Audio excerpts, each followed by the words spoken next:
목사인 제가 부끄러운 고백을 하나 하겠습니다. 몇 년 전까지만 해도 저는 밤에 잠을 이루지 못하는 성도님들께 이렇게 말씀드렸습니다. 기도하세요. 말씀을 읽으세요. 그러면 평안이 올 겁니다. 그런데 2019년 가을, 제 자신이 그 불면의 밤을 경험하게 되었습니다. 새벽 2시, 3시, 4시, 천장만 바라보며 이런저런 걱정들이 파도처럼 밀려왔습니다. 교회 재정 문제, 아버지의 건강, 딸아이의 진로, 그리고 설명할 수 없는 막연한 불안감까지. 아무리 기도해도 마음이 진정되지 않았습니다. 성경을 펼쳐도 글자만 보일 뿐 마음에 닿지 않았습니다. 하나님, 왜 저에게 평안을 주시지 않습니까? 그렇게 울부짖던 어느 새벽이었습니다. 그때 저는 깨달았습니다. 불면증은 단순히 잠이 안 오는 게 아니라는 것을, 마음이 병들어가는 과정이라는 것을, 영혼이 고통받고 있다는 신호라는 것을. 혹시 여러분도 지금 이런 밤들을 보내고 계신가요? 새벽 3시, 혼자 깨어있는 침대 위에서 천장을 바라보고 계신가요? 옆에서 남편이나 아내는 고요히 잠들어 있는데 나만 홀로 깨어있는 그 외로움을 아시나요? 내일 할 일들이 머릿속을 빙빙 도는 그 답답함, 건강검진 결과에 대한 걱정, 자녀들의 미래에 대한 염려, 경제적 압박감, 그리고 이름 붙일 수 없는 막연한 두려움까지. 핸드폰을 들었다 놨다를 반복하고 시계를 보면 벌써 4시. 아, 또 잠을 못 자는구나. 이런 밤이 한두 번이 아니지요. 일주일, 한 달, 석 달. 점점 낮에도 피곤하고 짜증이 나고 모든 것이 힘들어집니다. 사랑하는 여러분, 저는 그 터널을 지나온 사람으로서 말씀드립니다. 당신은 혼자가 아닙니다.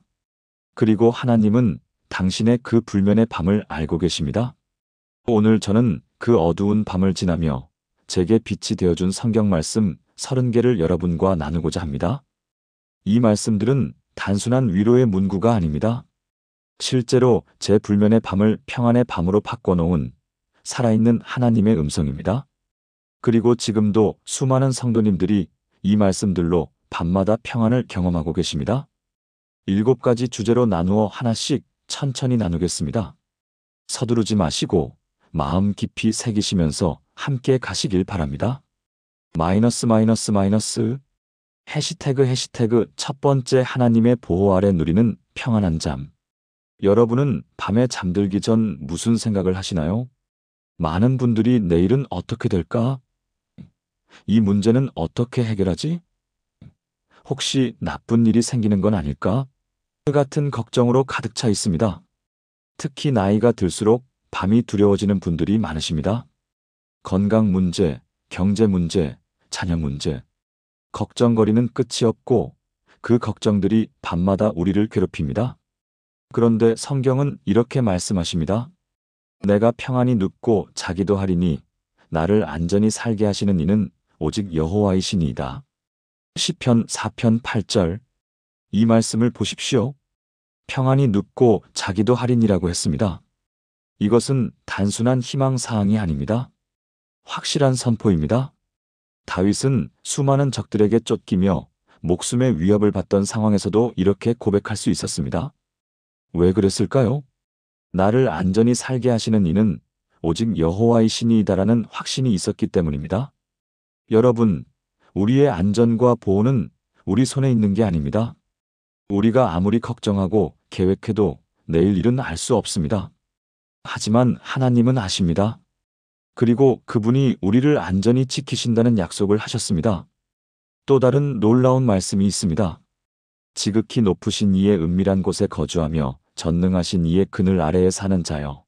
나는 여호와를 향하여 말하기를 그는 나의 피난처요, 나의 요새요, 내가 의뢰하는 하나님이라 하리니. 시편 91편 1-2절. 은밀한 곳, 그늘 아래라는 표현을 주목해 보세요. 이것은 완전한 보호를 의미합니다. 마치 병아리가 어미 닭의 날개 아래 숨듯이 우리는 하나님의 보호 아래 안전합니다. 그리고 피난처, 요새, 의뢰하는 하나님이라는 3가지 표현이 나옵니다.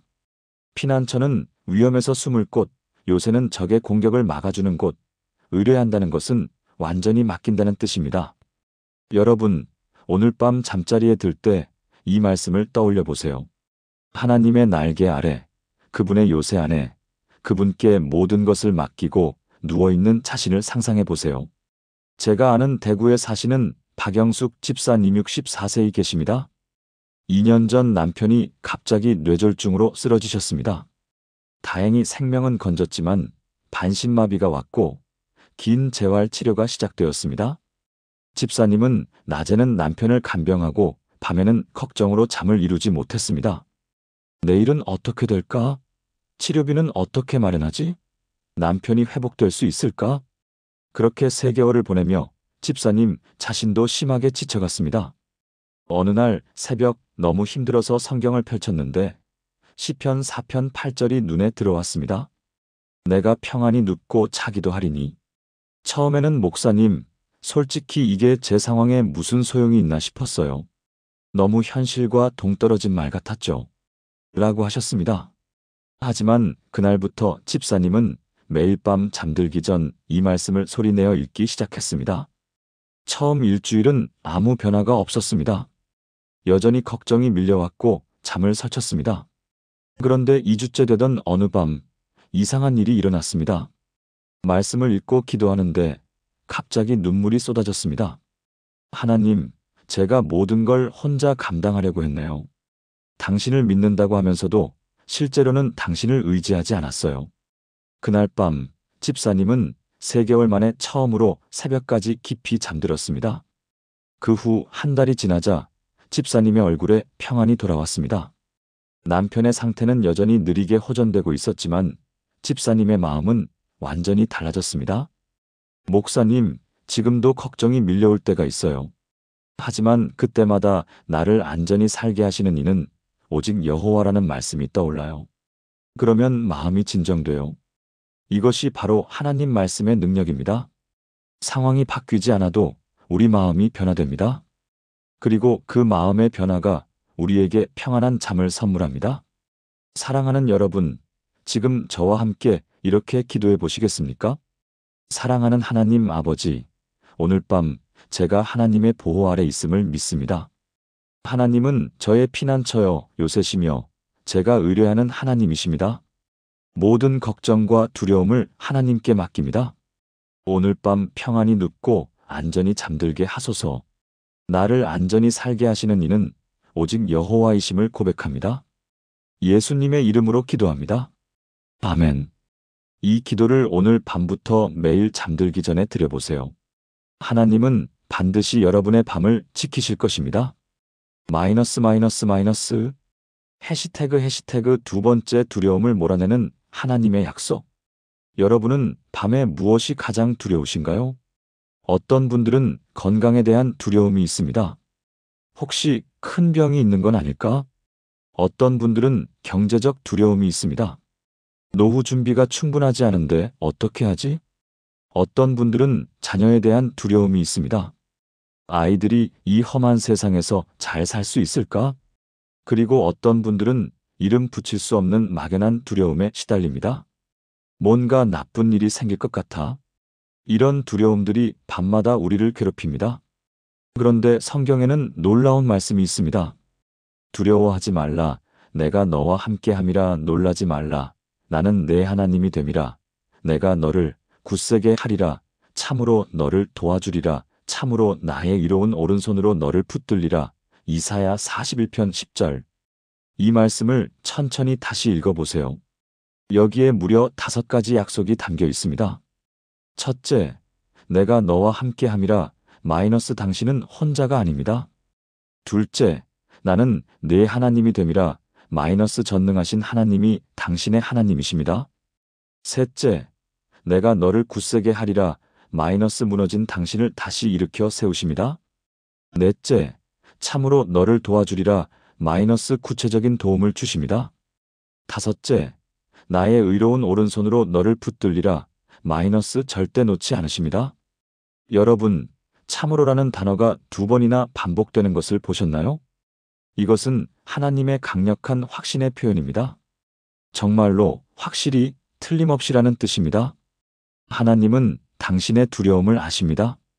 그리고 두려워하지 말라고 명령하시는 동시에 두려워하지 않아도 되는 이유를 5가지나 제시하십니다. 또 다른 말씀을 보겠습니다. 내가 사망의 음침한 골짜기로 다닐지라도 해를 두려워하지 않을 것은 주께서 나와 함께 하심이라. 주의 지팡이와 막대기가 나를 안위하시나이다. 시편 23편 4절. 사망의 음침한 골짜기라는 표현이 무섭게 느껴지시나요? 하지만 다윗은 해를 두려워하지 않을 것이라고 선포합니다. 왜일까요? 주께서 나와 함께 하심이라.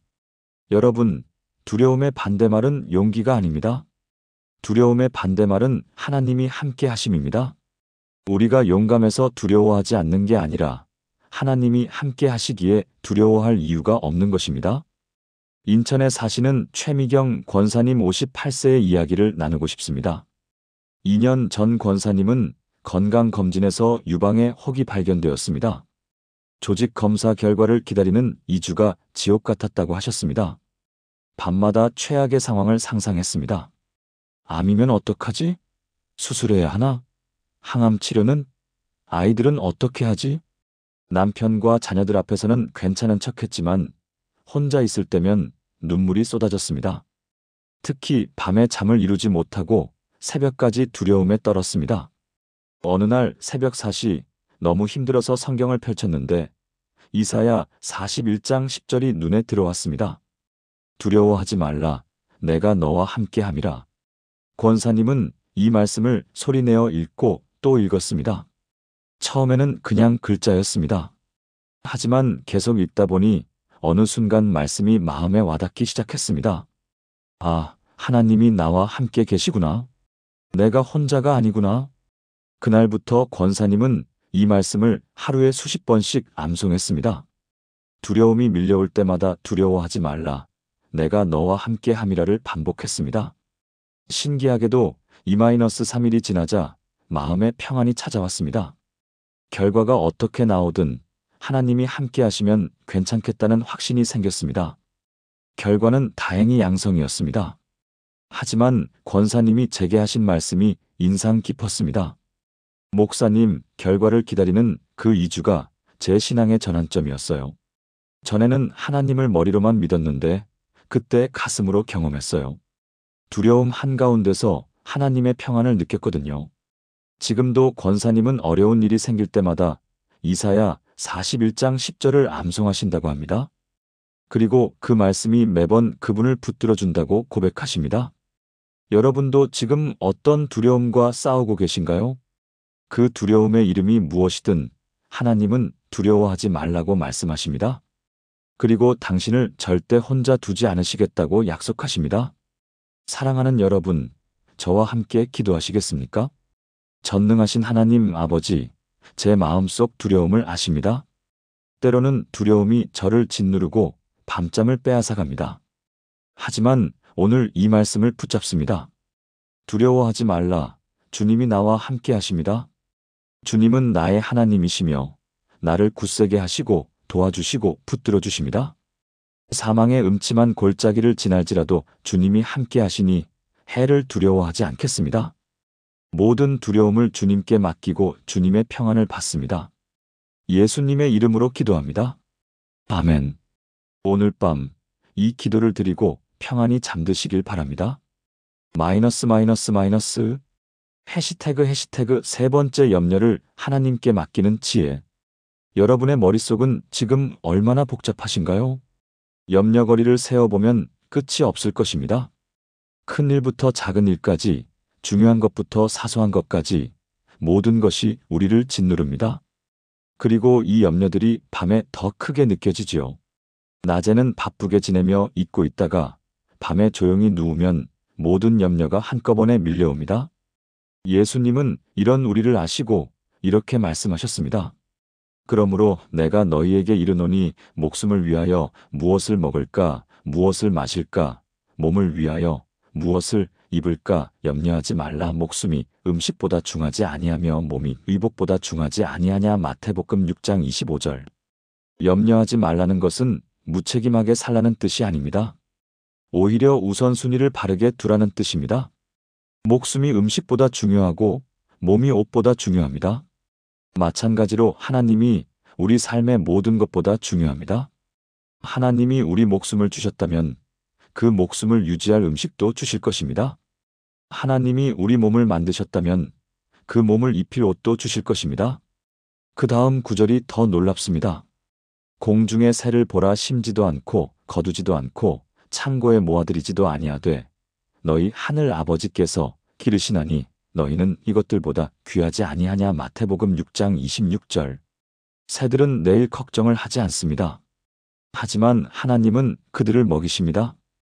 여러분은 새보다 훨씬 더 귀한 존재입니다. 하나님의 형상으로 지음받았고 예수님의 보혈로 구속받은 하나님의 자녀입니다. 새도 먹이시는 하나님이 당신을 돌보지 않으시겠습니까? 또 다른 말씀을 보겠습니다. 아무것도 염려하지 말고 다만 모든 일에 기도와 간구로 너희 구할 것을 감사함으로 하나님께 아뢰라. 그리하면 모든 지각에 뛰어난 하나님의 평강이 그리스도 예수 안에서 너희 마음과 생각을 지키시리라. 빌립보서 4장 6-7절. 아무것도 염려하지 말고라는 말씀이 얼마나 강력한지 아십니까? 큰 일은 염려하지 말고가 아닙니다.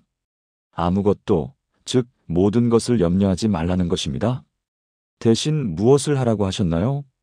기도와 간구로 감사함으로 하나님께 아뢰라. 그리고 약속하셨습니다. 모든 지각에 뛰어난 하나님의 평강이 너희 마음과 생각을 지키시리라. 여러분, 모든 지각에 뛰어난이라는 표현을 주목하세요. 이것은 우리가 이해할 수 없는, 설명할 수 없는 평안을 의미합니다. 상황은 변하지 않았는데 마음이 평안해지는 경험, 바로 이것이 하나님의 평강입니다. 광주에 사시는 이정혜 집사님 61세의 간증을 나누겠습니다. 집사님의 남편은 5년 전 사업 실패로 큰 빚을 지게 되었습니다. 3억 원이 넘는 부채였습니다. 집을 팔고 작은 전세집으로 이사했지만 빚은 여전히 많이 남아 있었습니다. 집사님은 파트타임으로 일하기 시작했고 남편은 택시 운전을 했습니다. 하루하루 빚을 갚아나가는 것이 전쟁 같았습니다. 무엇보다 힘든 것은 밤에 몰려오는 염려였습니다. 이렇게 언제까지 살아야 하나? 빚을 다 갚을 수 있을까? 나이 들면 어떡하지? 집사님은 밤마다 이런 생각들로 잠을 이루지 못했습니다. 그러다 건강까지 나빠지기 시작했습니다.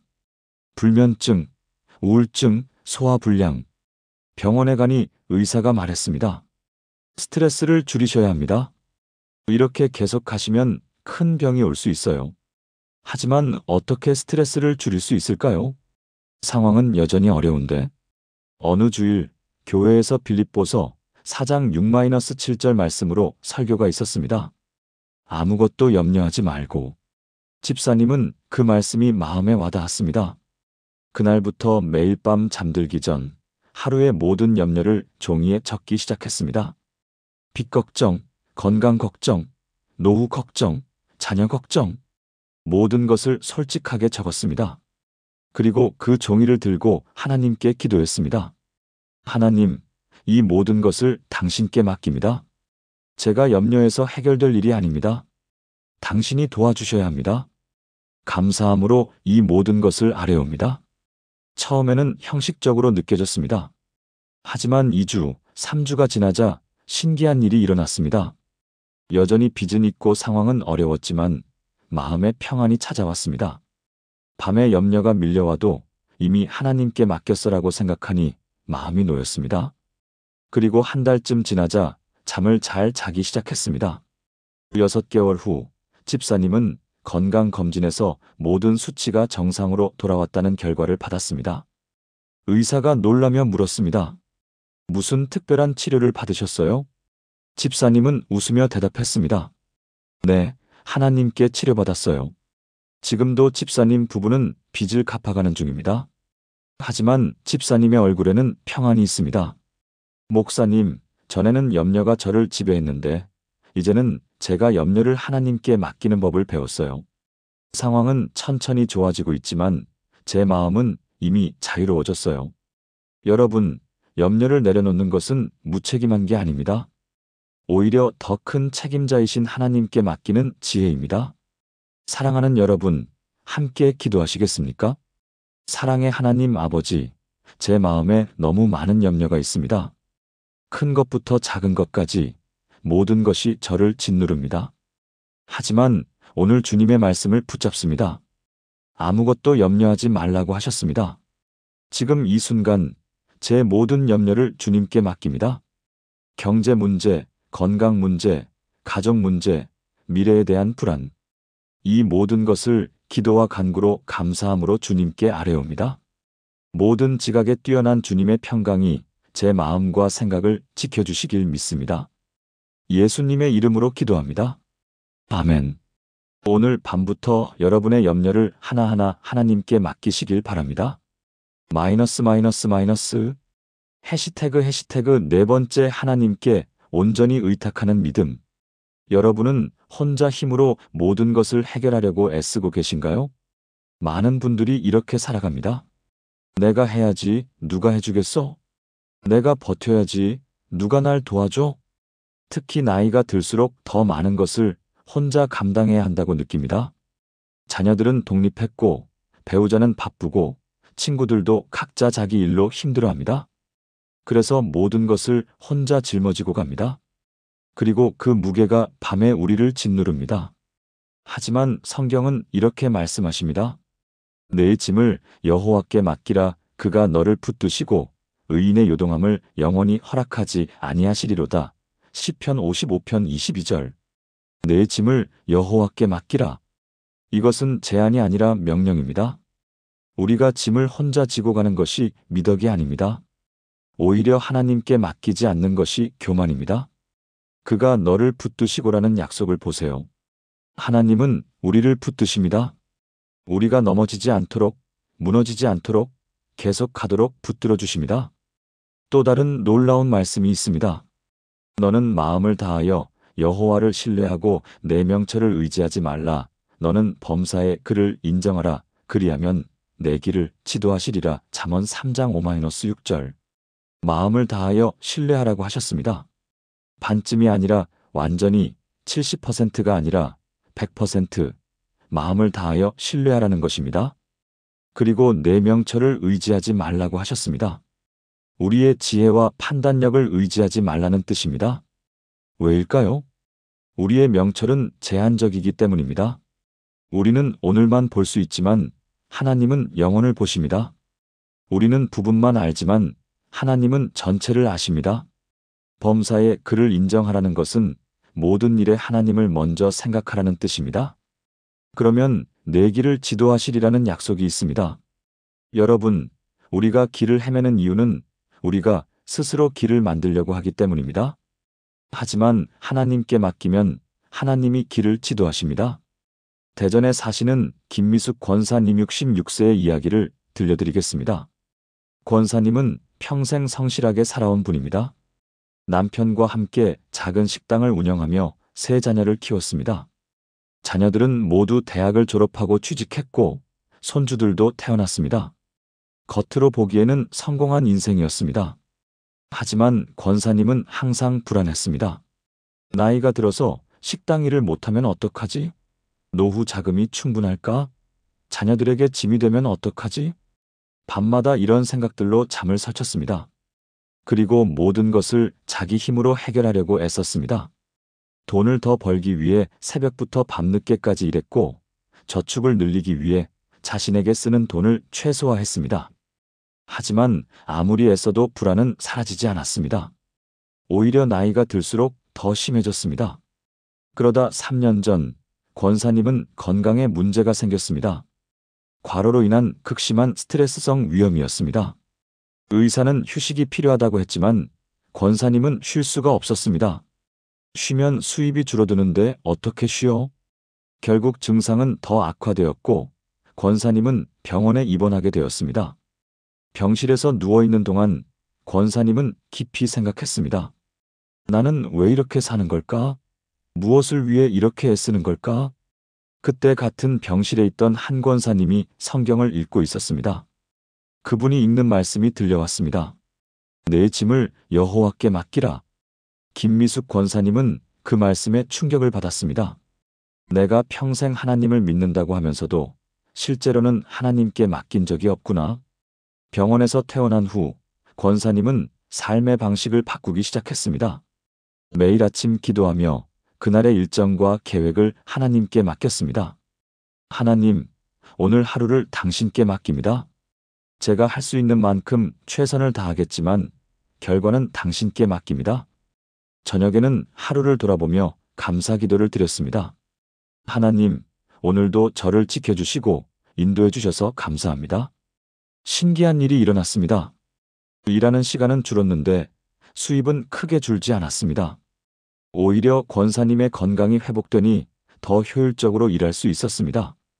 그리고 무엇보다 마음의 평안이 찾아왔습니다. 밤에 잠자리에 누우면 오늘도 하나님께 맡겼으니 괜찮아라는 생각에 편안히 잠들 수 있었습니다. 지금 권사님은 이렇게 고백하십니다. 목사님, 전에는 모든 것을 제 힘으로 해야 한다고 생각했어요. 하나님을 믿지만 실제로는 제 힘만 믿었던 거죠. 하지만 이제는 달라요. 제가 할 수 있는 건 최선을 다하되 결과는 하나님께 맡기니까 마음이 편해요. 여러분, 혼자 짐 지고 가시느라 힘드신가요? 그 짐을 하나님께 맡기세요. 하나님은 당신보다 훨씬 더 강하시고 당신의 짐을 지실 수 있으십니다. 사랑하는 여러분, 함께 기도하시겠습니까?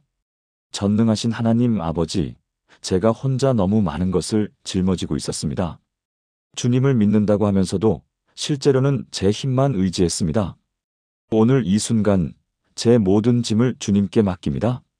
제 미래, 제 가족, 제 경제, 제 건강, 모든 것을 주님께 맡깁니다. 마음을 다하여 주님을 신뢰하고 제 명철을 의지하지 않겠습니다. 범사의 주님을 인정하오니 제 길을 지도해 주소서. 주님이 저를 붙드시고 요동하지 않게 하실 줄 믿습니다. 예수님의 이름으로 기도합니다. 아멘. 오늘부터 여러분의 짐을 하나하나 하나님께 맡기시길 바랍니다. 해시태그 5번째 진정한 안식과 쉼을 주시는 예수님. 여러분은 언제 마지막으로 진정으로 쉬어보셨나요? 많은 분들이 쉬는 것 같은데도 안 쉬어진다고 말씀하십니다. 몸은 누워있는데 마음은 여전히 바쁘게 돌아갑니다. 머릿속은 여전히 온갖 생각으로 가득 차 있습니다. 이것은 진정한 쉼이 아닙니다. 진정한 쉼은 몸과 마음, 그리고 영혼까지 편안한 상태를 말합니다. 예수님은 이렇게 말씀하셨습니다. 수고하고 무거운 짐진 자들아 다 내게로 오라. 내가 너희를 쉬게 하리라. 나는 마음이 온유하고 겸손하니 나의 멍에를 메고 내게 배우라. 그리하면 너희 마음이 쉼을 얻으리니 이는 내 멍에는 쉽고 내 짐은 가벼움이라. 마태복음 11장 28-30절. 이 말씀 속에 3단계의 초대가 있습니다. 첫째, 내게로 오라. 예수님께 나아가는 것입니다. 둘째, 내가 너희를 쉬게 하리라. 예수님이 직접 쉼을 주십니다. 셋째, 나의 멍에를 메고 내게 배우라. 예수님의 방식으로 살아가는 것입니다. 여러분, 우리가 쉬지 못하는 이유는 우리 스스로 쉼을 만들려고 하기 때문입니다. 하지만 진정한 쉼은 우리가 만드는 게 아니라 예수님이 주시는 것입니다. 나는 마음이 온유하고 겸손하니라는 표현을 보세요. 예수님은 우리에게 강요하지 않으십니다. 부드럽고 겸손하게 우리를 쉼으로 인도하십니다. 그리고 내 멍에는 쉽고 내 짐은 가벼움이라고 하셨습니다. 세상은 우리에게 무거운 짐을 지웁니다. 성공해야 한다. 완벽해야 한다. 더 많이 가져야 한다. 하지만 예수님의 멍에는 쉽고 가볍습니다. 또 다른 말씀을 보겠습니다. 여호와 앞에 잠잠하고 참고 기다리라. 자기 길이 형통하며 악한 꾀를 이루는 자 때문에 불평하지 말라. 시편 37편 7절. 잠잠하고 참고 기다리라. 이것이 쉼의 핵심입니다. 우리는 항상 무언가를 해야 한다고 생각합니다.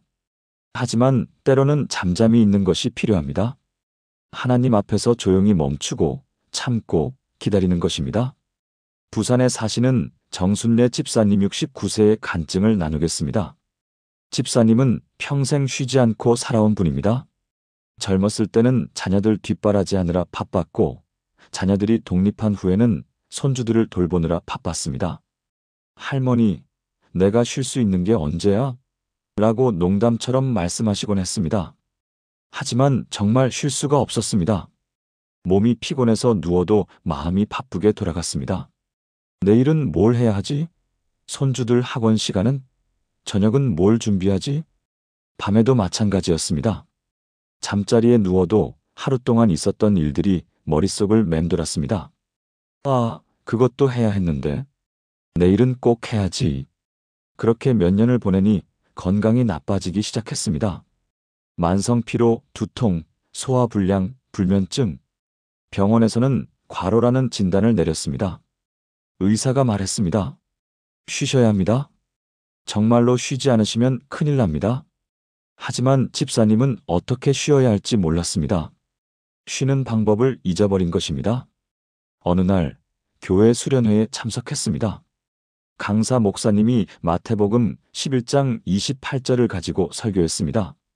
수고하고 무거운 짐진 자들아 다 내게로 오라 내가 너희를 쉬게 하리라. 집사님은 그 말씀이 마음 깊이 와닿았습니다. 아, 내가 스스로 쉬려고만 했구나. 예수님께 나아가지 않았구나. 그날부터 집사님은 매일 아침 30분씩 예수님 앞에 조용히 앉는 시간을 가졌습니다. 처음에는 너무 힘들었습니다. 가만히 있으니 온갖 생각이 다 들었습니다. 이렇게 있을 시간에 뭐라도 해야 하는데. 하지만 포기하지 않고 계속했습니다. 2주, 3주가 지나자 조금씩 달라지기 시작했습니다. 조용히 앉아 있는 것이 편안해졌습니다.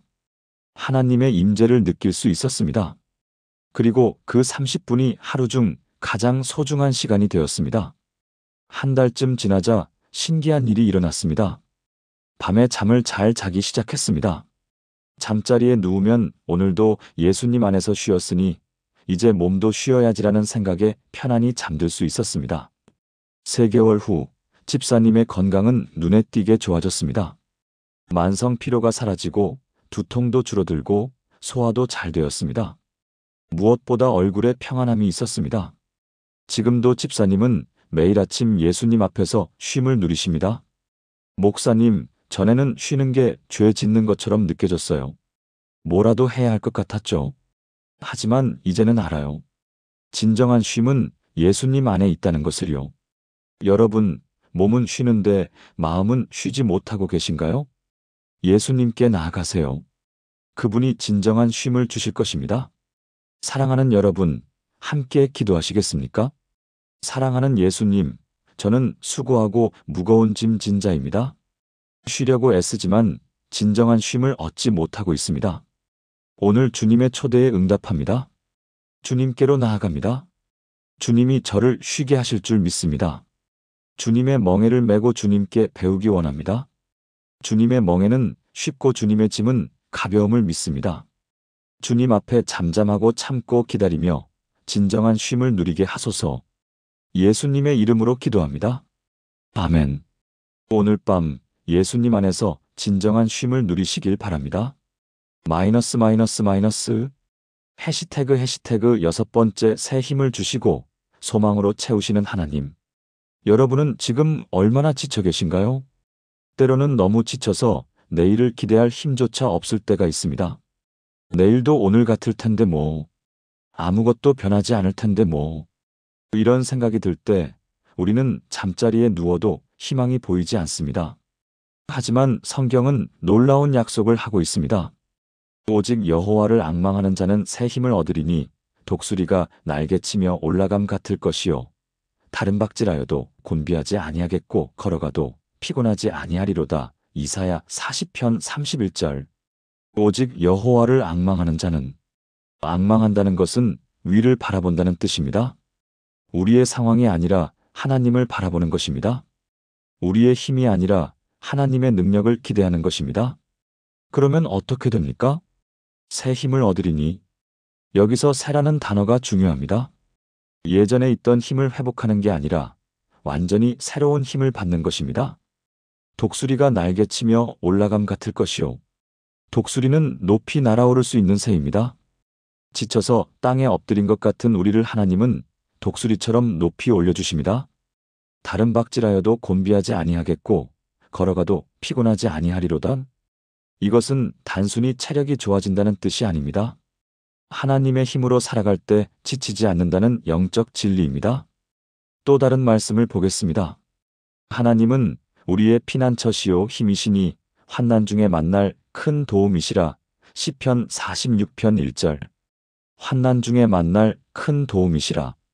여러분, 하나님은 환난이 없을 때만 도움이 되시는 게 아닙니다.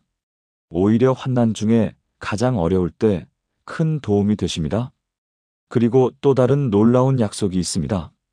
소망의 하나님이 모든 기쁨과 평강을 믿음 안에서 너희에게 충만하게 하사 성령의 능력으로 소망이 넘치게 하시기를 원하노라. 로마서 15편 13절.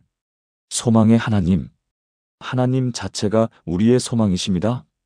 그리고 하나님은 우리에게 소망이 넘치게 하십니다.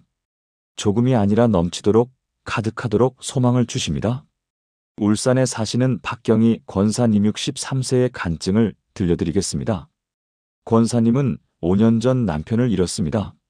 40년을 함께 산 남편이 갑자기 심장마비로 세상을 떠났습니다. 권사님의 삶은 그날 이후 완전히 멈춰버렸습니다. 아침에 일어나는 것조차 힘들었고 밥을 먹는 것도 의미가 없었습니다. 왜 살아야 하지? 무엇을 위해 살아야 하지? 밤에는 더 힘들었습니다. 40년 동안 옆에 있던 남편이 없는 빈자리가 너무나 크게 느껴졌습니다. 잠을 이루지 못하고 새벽까지 울곤 했습니다. 교회 식구들이 위로했지만 마음에 닿지 않았습니다. 자녀들이 걱정했지만 그것도 큰 위로가 되지 못했습니다. 한 달, 두 달, 석 달. 권사님은 점점 깊은 우울증에 빠져들었습니다. 그러던 어느 날 새벽에 또 잠을 이루지 못하고 있었습니다. 너무 힘들어서 성경을 펼쳤는데 이사야 40장 31절이 눈에 들어왔습니다. 오직 여호와를 앙망하는 자는 새 힘을 얻으리니. 권사님은 처음에는 이 말씀이 와닿지 않았습니다. 새 힘? 나한테 무슨 새 힘이 필요해? 남편을 잃었는데. 하지만 이상하게 그 말씀이 계속 마음에 남았습니다. 새 힘을 얻으리니. 새 힘을 얻으리니. 권사님은 그날부터 매일 아침 이 말씀을 읽기 시작했습니다. 처음 2주는 기계적으로 읽었습니다. 아무 감동도 없었습니다. 하지만 3주째 되던 어느 아침 이 말씀을 읽다가 갑자기 눈물이 쏟아졌습니다. 하나님, 제게 새 힘을 주세요. 저 혼자 힘으로는 안 되겠어요. 당신의 힘이 필요해요. 그날부터 조금씩 변화가 시작되었습니다. 아침에 일어나는 것이 조금 덜 힘들어졌습니다. 밥맛이 조금씩 돌아왔습니다. 교회에 나가는 발걸음이 조금 가벼워졌습니다. 한 달이 지나자 권사님은 봉사를 시작했습니다. 교회 청소를 자원했습니다. 처음에는 무언가 해야 할 것 같아서 시작했는데 점점 의미를 발견했습니다. 내가 아직 할 수 있는 일이 있구나. 2달이 지나자 혼자 사는 노인들을 신방하기 시작했습니다. 나처럼 힘든 사람들이 있을 거야. 그렇게 다른 사람들을 돕다 보니 자신도 힘을 얻었습니다. 6개월이 지나자 권사님은 완전히 달라져 있었습니다. 여전히 남편이 그립고 외로울 때가 있지만 더 이상 절망하지 않았습니다. 하나님이 날마다 새 힘을 주신다는 것을 경험했기 때문입니다. 지금 권사님은 미망인 모임을 이끌고 계십니다. 남편을 잃은 다른 권사님들을 돕고 계시는 것입니다. 목사님, 제가 이렇게 될 줄 누가 알았겠어요? 5년 전에는 죽고 싶었는데 지금은 살고 싶어요. 하나님이 매일 새 힘을 주시거든요. 그리고 저를 통해 다른 사람들에게도 힘을 주시는 걸 보면 감사해요. 권사님의 얼굴에는 이제 평안과 소망이 있습니다. 밤에도 편안히 잠들 수 있습니다. 내일도 하나님이 새 힘을 주실 거야라는 확신이 있기 때문입니다. 여러분, 지금 너무 지쳐서 내일이 두려우신가요? 하나님을 앙망하세요. 하나님은 당신에게 새 힘을 주실 것입니다. 사랑하는 여러분, 함께 기도하시겠습니까? 소망의 하나님 아버지, 저는 지금 너무 지쳐 있습니다. 내일을 기대할 힘조차 없습니다. 하지만 오늘 주님을 앙망합니다. 주님만이 저의 진정한 소망이심을 고백합니다. 저에게 새 힘을 주소서. 독수리가 날개치며 올라감같이 저를 높이 들어주소서. 다른 박질하여도 곤비하지 않고 걸어가도 피곤하지 않게 하소서. 주님은 환난 중에 만날 큰 도움이심을 믿습니다. 소망이 넘치게 하사 기쁨과 평강으로 충만케 하소서. 예수님의 이름으로 기도합니다. 아멘. 내일 아침 하나님이 주시는 새 힘으로 일어나시길 바랍니다. 해시태그 7번째 영원히 변하지 않는 하나님의 사랑과 신실하심. 여러분, 이 세상에서 변하지 않는 것이 있을까요? 사람의 마음도 변하고 상황도 변하고 건강도 변하고 경제도 변합니다. 오늘 웃다가 내일 울고 오늘 부자였다가 내일 가난하고 오늘 건강하다가 내일 아픕니다. 이런 변화 속에서 우리는 불안합니다. 내일은 어떻게 될까? 이 행복이 언제까지 갈까? 이 평안이 깨지지는 않을까? 하지만 성경은 이렇게 선포합니다. 여호와께서 이같이 말씀하시되 내가 영원한 사랑으로 너를 사랑하는 고로 인자함으로 너를 인도하였다 하였노라. 예레미야 31편 3절. 영원한 사랑으로 너를 사랑하는 고로. 여러분, 영원한이라는 단어를 주목하세요. 시작도 없고 끝도 없는 사랑입니다. 어제도 오늘도 내일도 영원히 변하지 않는 사랑입니다. 그리고 인자함으로 너를 인도하였다고 하셨습니다. 하나님의 사랑은 단순히 감정이 아니라 구체적인 인도하심으로 나타납니다. 또 다른 말씀을 보겠습니다. 여호와께 감사하라. 그는 선하시며 그 인자하심이 영원함이로다. 시편 136편 1절. 시편 136편을 읽어보시면 놀라운 것을 발견하실 겁니다. 26절까지 모든 절마다 그 인자하심이 영원함이로다라는 구절이 반복됩니다. 26번이나 반복되는 이유가 무엇일까요? 우리가 잊어버리기 쉽기 때문입니다. 우리는 하나님의 인자하심을 금방 잊어버립니다. 그래서 하나님은 26번이나 반복하시며 말씀하십니다. 잊지 마라. 내 인자하심은 영원하다. 또 다른 놀라운 말씀이 있습니다. 여호와의 인자하심은 무궁하시며 그의 진실하심은 대대에 이르리로다. 애가 3편 22-23절. 여호와의 인자하심은 무궁하시며 무궁하다는 것은 끝이 없다는 뜻입니다. 아무리 많이 받아도 바닥나지 않습니다. 아무리 오래 받아도 고갈되지 않습니다. 그의 진실하심은 대대에 이르리로다. 하나님은 진실하신 분입니다. 약속하신 것을 반드시 지키십니다. 우리가 변해도 상황이 변해도 하나님은 변하지 않으십니다. 창원에 사시는 한영자 집사님 68세의 마지막 간증을 나누겠습니다. 집사님은 파란만장한 삶을 사셨습니다. 젊었을 때 남편의 사업 실패로 큰 빚을 졌고 그 빚을 갚느라 20년을 고생했습니다. 겨우 빚을 다 갚았을 때 남편이 병으로 쓰러졌고 10년간 간병했습니다. 남편이 세상을 떠난 후에는 혼자 살아가야 했습니다. 이제 나이 들어 건강도 예전 같지 않고 경제적으로도 여유롭지 않습니다. 밤마다 이런 생각이 들었습니다.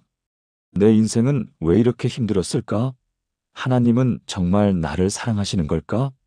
특히 다른 사람들의 행복한 모습을 보면 더 힘들었습니다. 왜 나만 이렇게 힘든 걸까? 잠을 이루지 못하고 뒤척이는 밤들이 많았습니다. 어느 날 새벽 또 잠을 이루지 못하고 있었습니다. 성경을 펼쳤는데 예레미야 31장 3절이 눈에 들어왔습니다. 내가 영원한 사랑으로 너를 사랑하는 고로. 집사님은 이 말씀을 읽고 또 읽었습니다. 그런데 읽으면 읽을수록 눈물이 났습니다. 영원한 사랑으로 나를 사랑하는 고로. 갑자기 지난 세월이 주마등처럼 스쳐 지나갔습니다. 빚에 허덕이던 그 어려운 시절에도 남편을 간병하던 그 힘든 시절에도 혼자 남겨진 지금도 하나님은 한 번도 자신을 떠나지 않으셨습니다. 아, 하나님이 나를 사랑하지 않으신 게 아니구나. 내가 느끼지 못했을 뿐이구나. 그날 새벽 집사님은 통곡하며 기도했습니다. 하나님 미안합니다. 당신이 저를 사랑하지 않으신다고 생각했어요. 하지만 당신은 한 번도 저를 떠나지 않으셨네요. 영원한 사랑으로 저를 사랑하셨네요. 그날 이후 집사님의 삶이 달라지기 시작했습니다. 여전히 상황은 어려웠습니다. 하지만 마음에 평안이 있었습니다. 밤에 잠자리에 누우면 하나님의 영원한 사랑 안에 있구나라는 생각에 편안히 잠들 수 있었습니다. 한 달쯤 지나자 집사님은 일기를 쓰기 시작했습니다. 하나님의 인자하심 일기라는 제목을 붙였습니다. 매일 저녁 그날 경험한 하나님의 인자하심을 기록했습니다. 오늘 길에서 옛 친구를 만나 위로를 받았다. 하나님의 인자하심이 영원하도다. 오늘 건강검진 결과가 좋게 나왔다. 하나님의 인자하심이 영원하도다. 오늘 손주가 전화해서 사랑한다고 했다. 하나님의 인자하심이 영원하도다. 작은 것, 큰 것 가릴 것 없이 모든 것에서 하나님의 인자하심을 발견했습니다. 6개월 후 집사님의 얼굴은 완전히 달라져 있었습니다. 주름은 여전히 있었지만 평안과 기쁨이 넘쳤습니다. 목사님, 신기한 일이에요. 제 상황은 별로 나아지지 않았는데 제 마음은 완전히 달라졌어요. 전에는 없는 것만 보였는데 이제는 있는 것이 보여요. 전에는 하나님의 침묵만 느껴졌는데 이제는 하나님의 사랑이 느껴져요. 지금도 집사님은 매일 하나님의 인자하심 일기를 쓰고 계십니다. 그리고 밤에 잠들기 전 그 일기를 읽으며 감사 기도를 드린다고 합니다. 목사님, 이제는 밤이 두렵지 않아요. 오늘 하루도 하나님의 영원한 사랑 안에 있었다는 걸 확인하고 잠들어요. 그러면 내일도 그 사랑 안에서 깨어날 거라는 확신이 있어요. 여러분, 하나님의 사랑은 영원합니다. 어제도, 오늘도, 내일도 영원히 변하지 않습니다. 사랑하는 여러분, 마지막으로 함께 기도하시겠습니까? 영원하신 하나님 아버지, 주님의 사랑이 영원함을 고백합니다. 때로 제가 느끼지 못할 때도 있었지만 주님은 한 번도 저를 떠나지 않으셨습니다. 영원한 사랑으로 저를 사랑하시고 인자함으로 저를 인도하셨습니다. 주님의 인자하심은 무궁하시며 주님의 진실하심은 대대에 이릅니다. 오늘도 내일도 영원히 주님의 사랑 안에 거하게 하소서. 그 사랑 안에서 평안히 쉬고 새 힘을 얻게 하소서. 주님께 감사하오니 주님은 선하시며 그 인자하심이 영원함이로다. 예수님의 이름으로 기도합니다. 아멘. 해시태그 통합기도문. 사랑하는 여러분, 지금까지 나눈 7가지 말씀을 하나의 기도로 드리겠습니다. 함께 기도하시겠습니까? 전능하시고 사랑이 많으신 하나님 아버지, 오늘 이 시간 주신 30가지 성경 말씀을 감사드립니다. 잠 못 이루는 밤, 불안과 두려움으로 가득한 마음에 주님의 말씀이 빛이 되어주심을 감사합니다. 먼저 주님의 보호하심을 믿고 고백합니다. 주님은 나를 평안히 눕고 자게 하시는 분이시며 나를 안전히 살게 하시는 이는 오직 여호와이십니다. 지극히 높으신 이의 은밀한 곳에 거하며 전능하신 이의 그늘 아래 사는 자여. 나는 여호와를 향하여 말하기를 그는 나의 피난처요 나의 요새요 내가 이래하는 하나님이라 하나이다. 주님, 제 안의 모든 두려움을 내쫓아 주소서. 두려워하지 말라. 주님이 나와 함께 하십니다. 주님은 나의 하나님이시며 나를 굳세게 하시고 참으로 도와주시며 참으로 주님의 의로운 오른손으로 나를 붙들어 주십니다. 사망의 음침한 골짜기를 다닐지라도 해를 두려워하지 않을 것은 주께서 나와 함께 하심이라. 주의 지팡이와 막대기가 나를 안위하시나이다. 오늘 이 순간 제 모든 염려를 주님께 맡깁니다. 아무것도 염려하지 말라 하셨으니 저의 모든 짐을 주님께 내려놓습니다. 주님께서 나를 붙드시고 의인의 요동함을 영원히 허락하지 아니하시리로다. 마음을 다하여 주님을 신뢰하고 제 명철을 의지하지 않겠습니다. 범사의 주님을 인정하오니 제 길을 지도해 주소서. 주님, 저는 수고하고 무거운 짐 진 자입니다. 예수님께로 나아갑니다.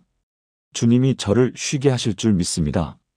주님의 멍에를 메고 주님께 배우기 원합니다. 주님의 멍에는 쉽고 주님의 짐은 가벼움을 고백합니다. 주님 앞에 잠잠하고 참고 기다리며 진정한 안식을 누리게 하소서. 지쳐있는 저에게 새 힘을 주소서. 오직 주님을 앙망하오니 독수리가 날개치며 올라감같이 높이 들어주시고 다른 박질하여도 곤비하지 않고 걸어가도 피곤하지 않게 하소서. 주님은 우리의 피난처시요 힘이시니 환난 중에 만날 큰 도움이십니다. 소망의 하나님이 모든 기쁨과 평강을 믿음 안에서 저에게 충만하게 하사 성령의 능력으로 소망이 넘치게 하소서. 무엇보다 주님의 영원한 사랑을 믿습니다. 주님께서 영원한 사랑으로 저를 사랑하시고 인자함으로 저를 인도하십니다. 주님의 인자하심은 무궁하시며 주님의 진실하심은 대대에 이릅니다. 주님께 감사하오니 주님은 선하시며 그 인자하심이 영원하미로다. 오늘 밤부터 저와 제 가족이 이 말씀들로 평안히 잠들게 하소서. 매일 아침 이 말씀들로 새 힘을 얻어 일어나게 하소서. 불면의 밤이 평안의 밤으로, 불안의 밤이 안식의 밤으로, 두려움의 밤이 소망의 밤으로 변화되게 하소서. 이 모든 말씀이 우리 삶의 반석이 되고 우리 마음의 평안이 되게 하소서.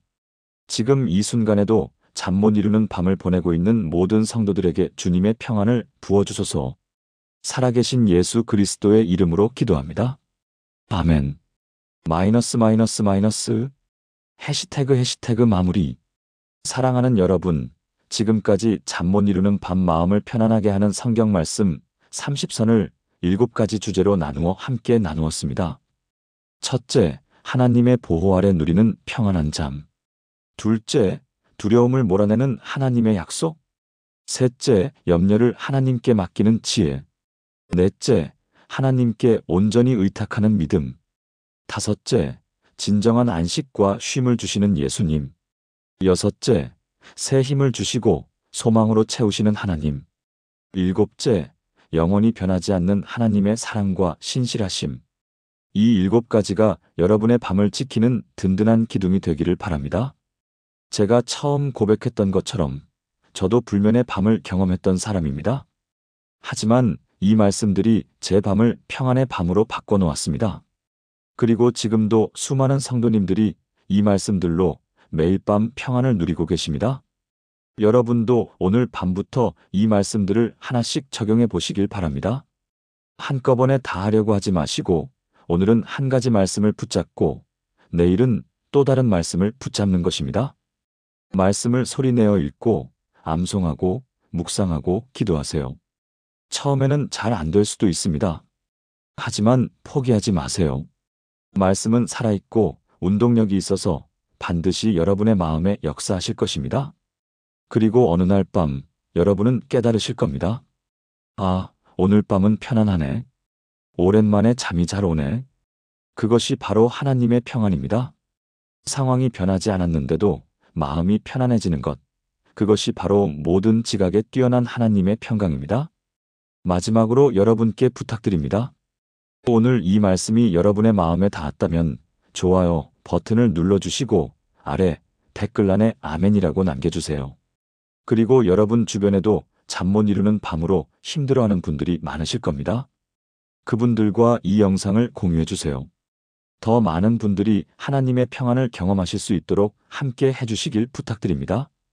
구독과 알림 설정도 해주시면 더 많은 은혜로운 말씀을 계속 받아보실 수 있습니다. 사랑하는 여러분, 오늘 밤 하나님의 보호하심 가운데 평안히 쉬시길 바랍니다. 하나님의 사랑이 여러분과 여러분의 가정에 가득하시길 축복합니다. 주님의 평안이 여러분의 마음과 생각을 지키시길 기도합니다. 내일 아침 새로운 힘으로 일어나시길 바랍니다.